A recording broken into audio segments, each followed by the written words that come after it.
हिंदुस्तान में रहने वाला हर आदमी हिंदू है। ये कोर्ट है, यहाँ भाषण मत दो। हामिद मुसलमान था। कोई सबूत है? गांव का बच्चा बच्चा जानता है। ये बच्चों का खेल नहीं है, कोर्ट है। बर्थ सर्टिफिकेट है?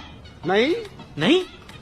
अरे आदमी पैदा होता है तो सर्टिफिकेट होना जरूरी है ना। किशन गरीब था, गरीब आदमी कहाँ से सर्टिफिकेट लाएगा?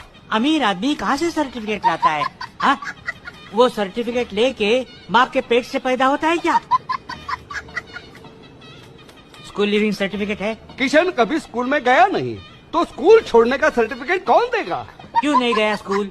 गांव में स्कूल नहीं था, मतलब दूसरे गांव में एक स्कूल था। वहाँ क्यों नहीं गया? बीच में बड़ी नदी थी। तैरना क्यों नहीं सीखा? नदी में पानी नहीं था। अरे फिर नदी क्यों बोल रहे हो? मैदान बोलो, मैदान। गांव में सब उसको नदी ही बोलते हैं।